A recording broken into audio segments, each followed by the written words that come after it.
Welcome to Talk TV and In Conversation with me, Mike Graham. Today, I'm delighted to say we're joined by former Special Forces soldier and author Andy McNab. Andy, very, very warm welcome to you. Thanks for coming in. And of course, Hugh Andre is here with us as well, who talks to me, generally speaking, about Putin's war and Ukraine.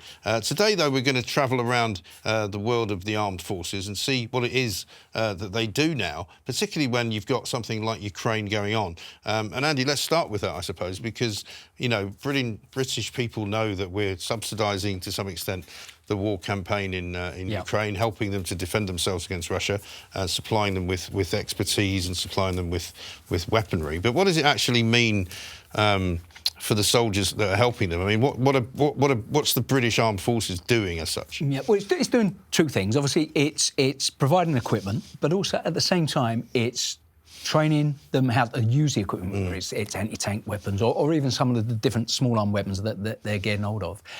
So they do the technical side, but then teaching them how to use it tactically on the ground. So it's all well and good knowing how to turn something on and fire it, but you've got to be able to, first of all, be concealed, to fire it, to get away, to do it another day. So it's teaching, if you like, the technical skills and fieldcraft skills, but also what it's teaching is leadership in what they call the battle space. So we talk about the front lines. It's not. It's a battle space. It's above. It's below. It's all around. So within the battle space, it's teaching the leadership to get those troops in to do the attack. So when we talk about, we look at a traditional infantry sort of style war, which this is, so we're looking at a more traditional type of war. What we're always talking about for the infantry is that last 30 metres where literally it's fixed bayonets and it's going ahead to finish off the attack. Where the leadership comes in and where the Brits are doing very well in the teaching of this leadership is to try and stop that from happening. So what they do, they're destroying the enemy before you have to actually get people to fight for that last 30 metres. So the use now of within the modern battle space of a traditional sort of conflict is more about the leadership understanding when to deploy the drones, when to deploy things like artillery or even fast jet attack if they can get it in. So the more standoff attack, then you don't have to commit your troops going in for that last 30 metres, which is the more traditional sense. So warfare is changing because of the use of technology. Right. So it's not only teaching the people on the ground to use that technology, just as important, and some argue it's more important, is to teach the leadership, the officers on the ground, the senior NCOs, when to start using the technology to get it in, to save those lads' lives. Right. And a lot of people, you said this to us on a weekly basis, that the difference between the types of weaponry that the Russians have got and the stuff that we're able to help the Ukrainians to get.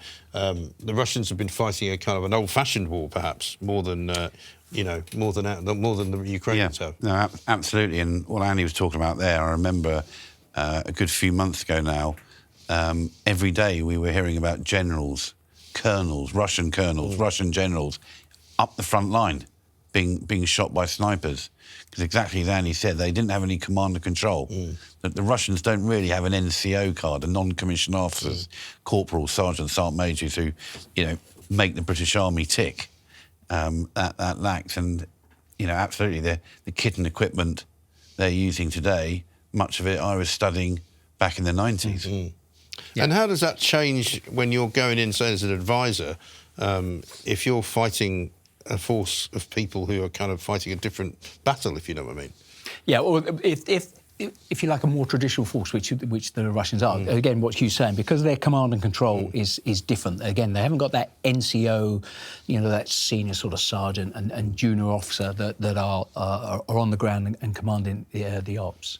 So basically, you can quantify a lot of what they're doing. So we all know that even since the war in Chechnya, what it was a lot of artillery, fire. Then the Russian troops would roll in, very much that we've seen in Ukraine. If you like, from a geeky point of view, from a military point of view, what this conflict is helping a lot is developing the tactics of those weapons, because of this, what we call fifth-generation weapons that were designed during the post-9/11 conflict, Iraq and Afghanistan. They weren't used as they were designed. So anti-tank weapons, those sort of weapons weren't used in that sense. And a lot of artillery sort of ways of using artillery mortar fire. in that traditional sense, weren't used. So all of a sudden, that technology, those weapons, now can be used in a more realistic battle space against an enemy that you can quantify because they're still using an older tactic, purely because the technology is not as good, so they haven't had time to develop. So as a Western military, as well as the support of Ukrainians trying to stop the invasion, at the same time, what we're doing is learning, because it's happening in real time, of how to deploy these new fifth-generation weapons for what they were designed to do. Yeah, and so when the Ukrainian soldiers come to the UK to be trained, that's kind of what they're going through. Then it's not just the weaponry training, but obviously they've got to use it's no good. So if they haven't got the tactics, it's pointless having the weapons. So it's not only how you turn them on and you fire them and you're aiming correctly and you can destroy whatever it is. What it is how to get in a position to do it. Make sure you're in a position that it's going to be effective because you've got a chance of killing whatever it is, a tank. And then more importantly is getting out to be able to do it another day. And that comes from the operators on the ground learning really basic, camouflage and concealment, all the basic infantry skills. So in getting a position to use that technology. Yeah. And then, again, the leadership that's being taught at the same time from Ukrainian NCOs and junior officers who are on the ground is getting them into a position what we call standoff. So we don't have to do that last 30 metres of actually fixing bayonets and going in, because that's when you start losing people. Yeah. So it's trying to use the technology, both technically on the ground, but also tactically, so it can get away and do it again the next day. And Hugh, both of you guys have been in this business a long time.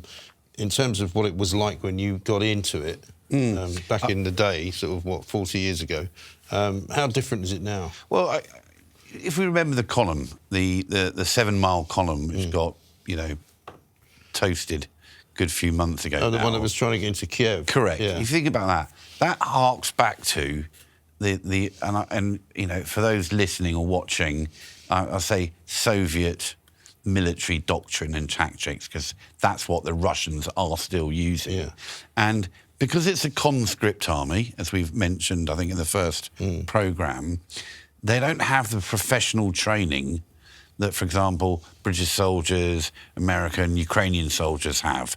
So they're pretty basic, and they just move in a line. It's called a meeting engagement. So they were very good at moving in columns, originally across the western plains of Europe back in the day, across the Rhine, and off they went.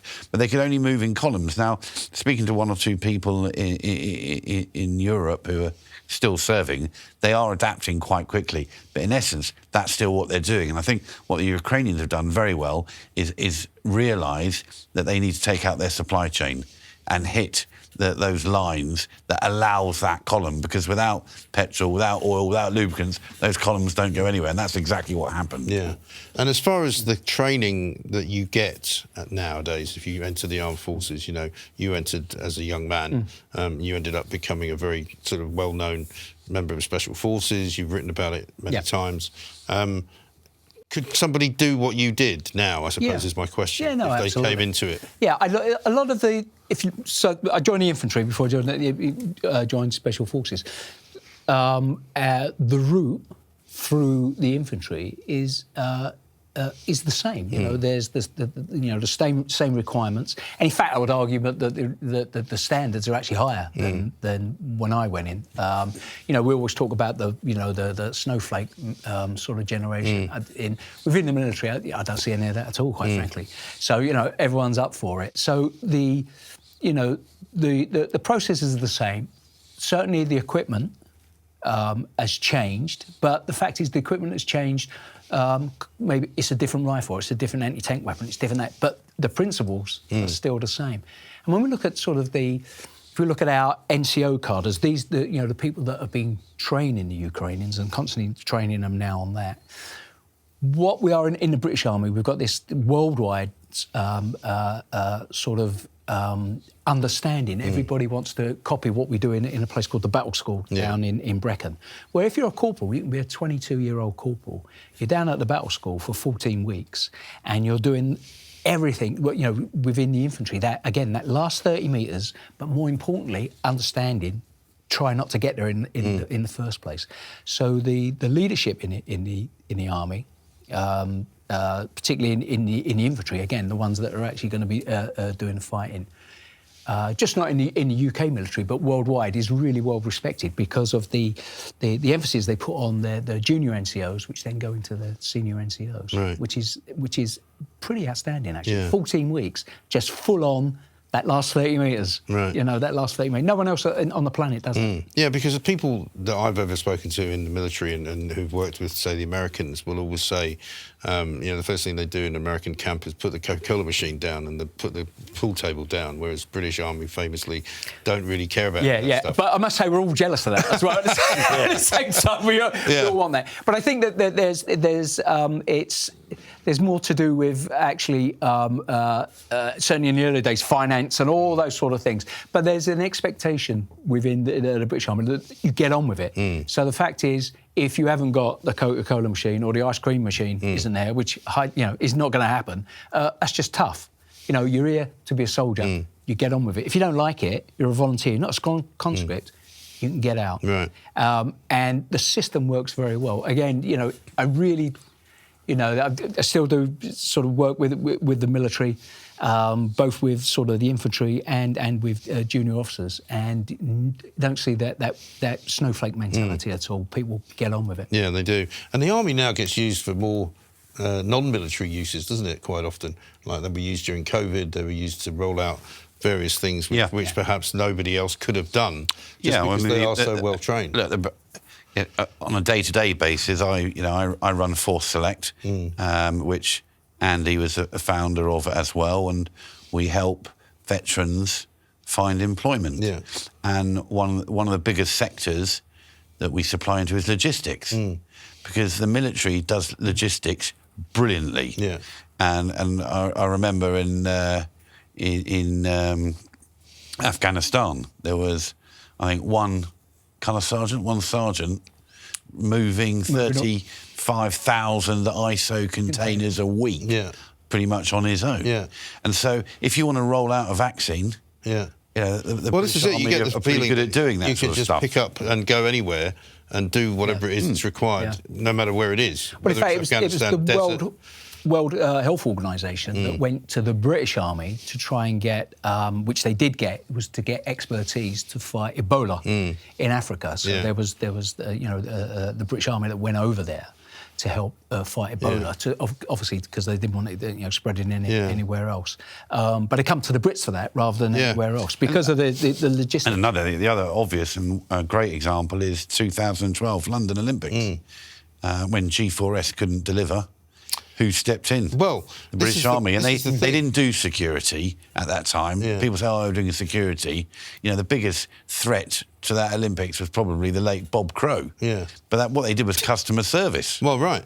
But this is the thing. I mean, I watched the Jubilee celebrations last year, and which were absolutely spotless and brilliant and fantastic. All of which planned and carried out by the military. And I just wonder whether there might be, more things they could actually do, because you know how very little works in this country at the moment. Put the army in charge of it. I think that's the alpha of, number one, liberal democracy. That's not going to happen. But number two, if you're looking at the many polls are taken throughout the UK, constantly, and if you're looking at the only, if you like, pillar of society where there's still respect and admiration are the military. Whether it is because they're doing anything from Jubilee celebrations, the royal funeral that we just done, the Olympics, and then getting into whether they're war fighting in Iraq or Afghanistan or they're involved in the Ebola. It works, whereas you can look at other, you can even look at, sort of the NHS, the police, and, the industrial sort of strife, all that sort of stuff.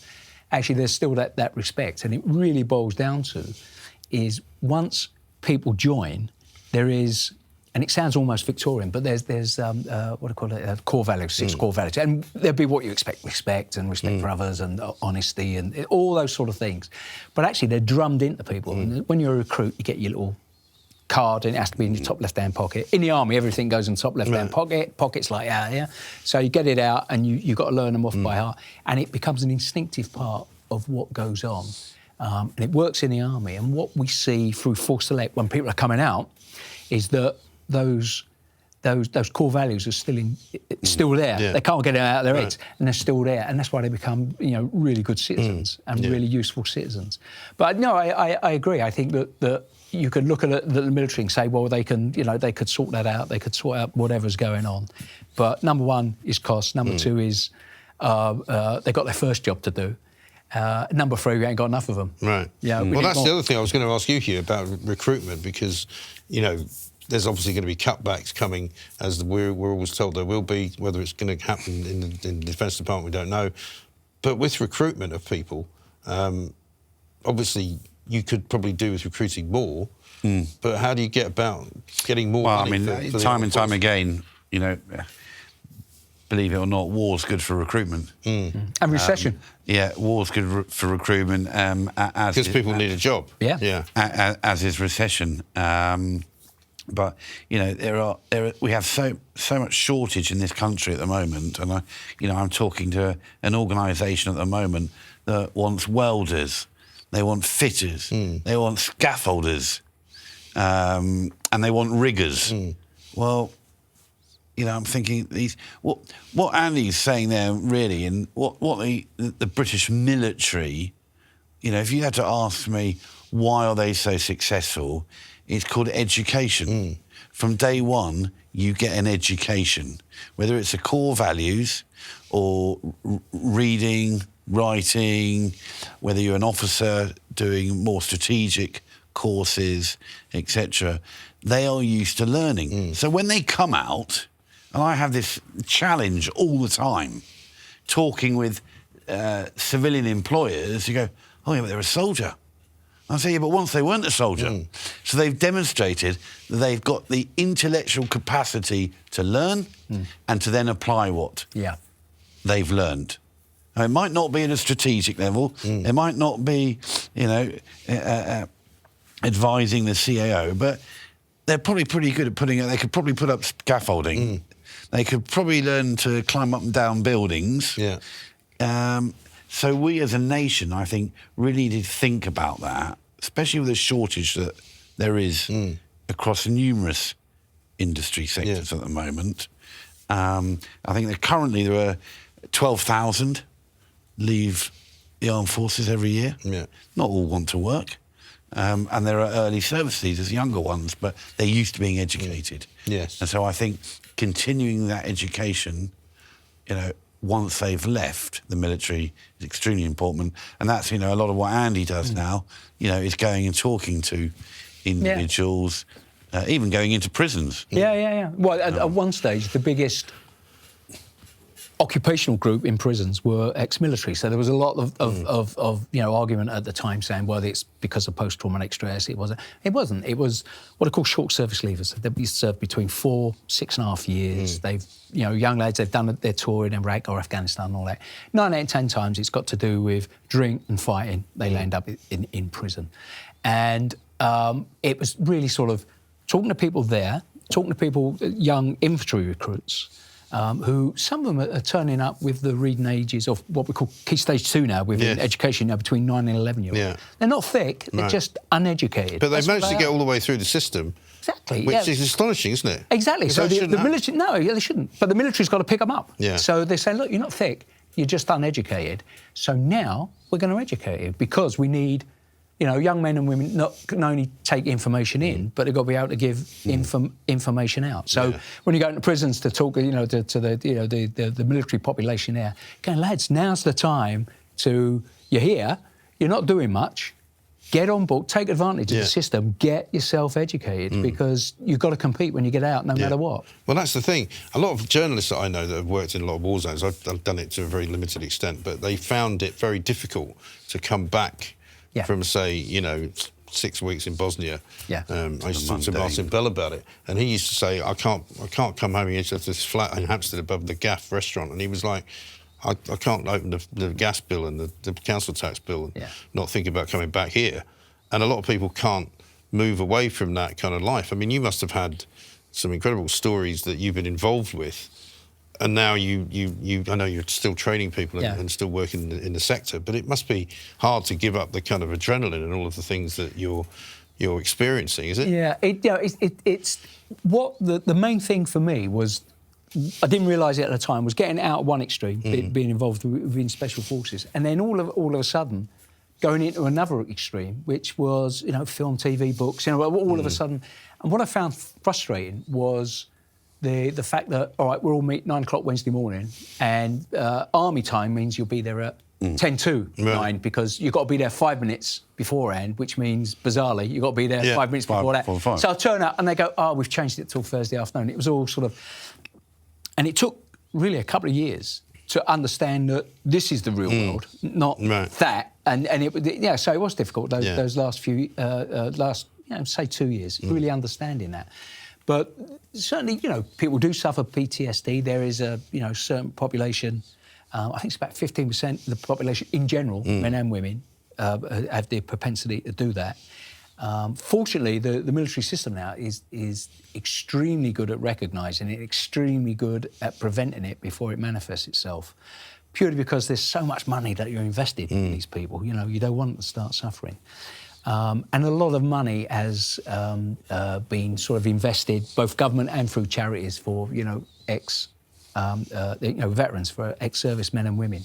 So we're getting grip of it. It will never go away because, there is a population of people who can't process whatever trauma they've been through. And it could be a woman who's just had a fender bender, somebody's banged her back, but they had 2 kids in the back of the car.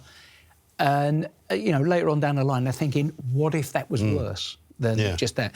So it's a natural reaction to an abnormal event. So, but a lot of work is going in to actually help the people that are suffering. Yeah, because people that go in, there used to be this traditional method of sort of going to Sandhurst if you were a kind of graduate, coming out of university, or sometimes becoming, or you join up sometimes. I knew people when I was at university who were being put through college to then go to Sandhurst at the end. Does that still happen in the same way? No, not as we, the way that we think of it. It's, Oxbridge this and Colonel, free barrels. There's the bursaries you were talking about. Yeah, a lot of people call Clive. Yeah, there's systems through universities where they sign up to go into the military and they do sort of leadership training whilst they're there, non-military training. There's all those different systems. But actually, what has been going on, certainly in the last, I would say 15 years, certainly with the officer sort of class of the Army, is that over 50% of officer cadets now passing out of Sandhurst come from state schools. They haven't been to university. They got a couple of A-levels. And they go, do you know what? They go to join the Army and they go, do you know what? Why don't you become an officer? And they go through the system. And it was only, just before the pandemic, I was down in Sandhurst, and there was a young woman there who was about to pass out as a second lieutenant, who was homeless, who got a part-time job in a butcher shop, and the guy said, join the Army. So she turned up, thought, right, I'll join the Army.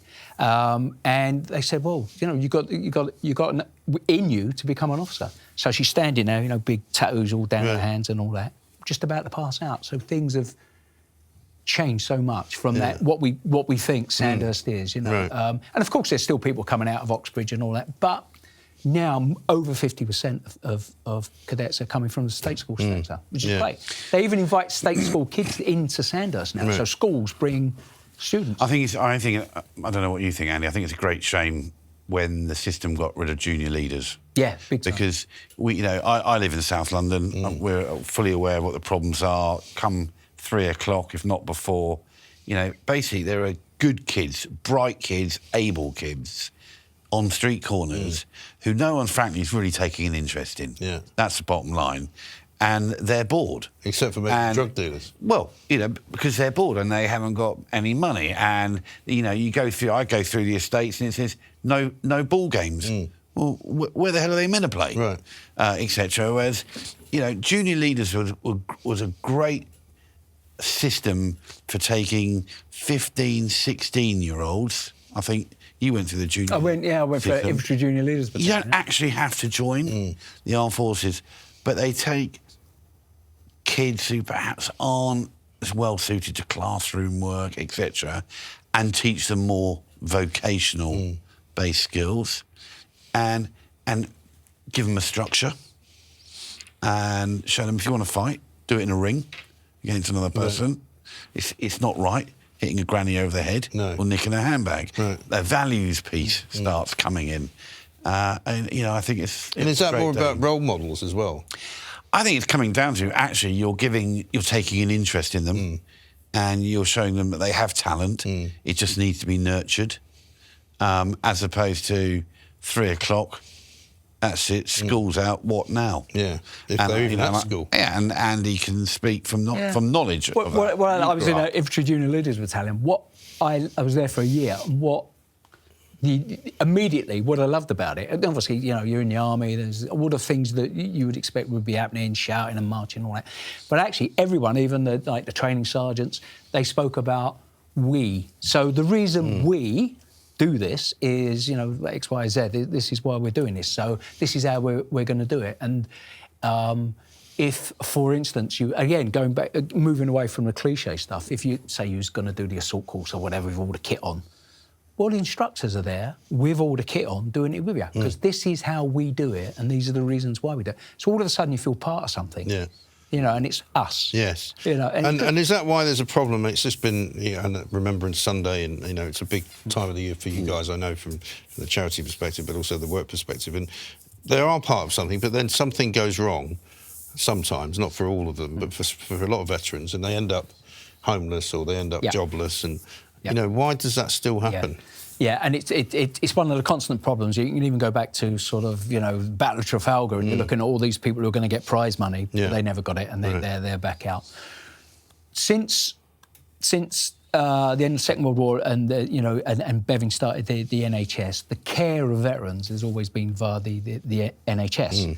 So there was you know, a mental health institution called Netley that the Army used to be running. There was their own military hospitals in Woolwich and RAF Rawdon. They then, obviously, you know, certainly with the cost of them, they went down and everything belonged to the NHS. A lot of the problems with certainly people and certainly young men who are suffering from PTSD, which we're still constantly trying to fight, is their own pride of the fact of coming forward. And so it's saying, lads, it's all right, you know, you can go there, you can talk to these people. And in fact, there's quite a lot of work now where there's walk-in centres now for veterans where there's military personnel plus NHS staff, because even when a military guy would go and seek help, the way they would talk, say, like, guy, whether it's man or woman, the way they would talk, the vocab's different, the experience they've had is different. So what they've done now is combine units where you've got soldiers there who understand what they're on about to actually then get the help that they need. So you would get these people who you know, the ones you could get to go and, you know, make them go and get help, they'd get there, but then they feel that they couldn't talk to anyone because nobody got it, which was, why would they? You know, because they haven't experienced it. So there's big moves, and it's been going a few years now where you've got this joint approach where you don't even have to give your name now. You know, just go in, talk about your problem, and then, you know, they can move you off to where you can get help. But it's always a problem, and people are always falling through the cracks. That's where the charities come in, trying to grab them before they really descend, and you know, you can't get hold of them anymore. And is that partly because of the training that tells you that you are part of something, and then when you're not anymore, you haven't really got the support? You know, we speak to veterans every day of the week, and, you know, many will say that they miss the camaraderie. It's a tribe. Your regiment is a tribe. It's a family. I remember one fellow saying, you know, he travels from work every day from, I don't know, Surrey into London.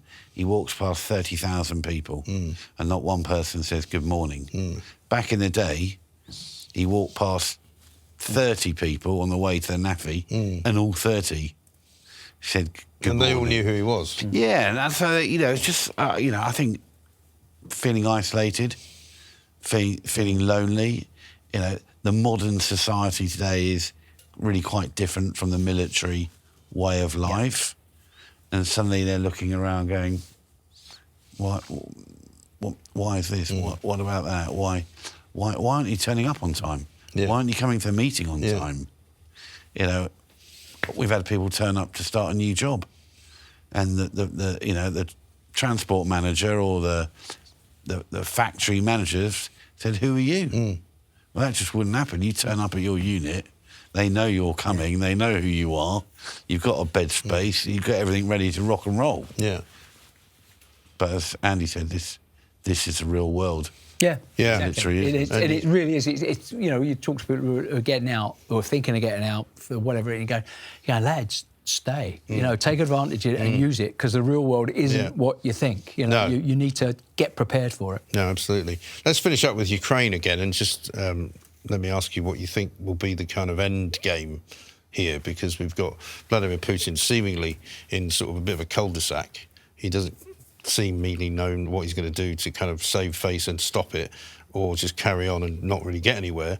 What do you think will happen over the winter? Well, I think that there's going to be a big change in the winter time. So what is happening if they're just trying to knock out the infrastructure at the moment, so Ukraine starts to suffer? The pressure won't be from Ukraine wanting a deal. The pressure constantly is happening now. Without a doubt, the US and Russia are talking, because nobody wants the conflict to escalate, not only in Europe, but actually what happens if we have a European conflict? What happens then with China and Taiwan? Yeah. Because then it's a golden opportunity for them. So everybody wants to stop that. And that's why the US is giving, 4, maybe 5 times as much support financially and equipment to the war in Ukraine than Europe's are combined, because it is a big problem if it escalates. Yeah. So there must be a way out for Putin, and there's got to be a way out for the West. And it may come to the point where nobody really cares about Ukraine.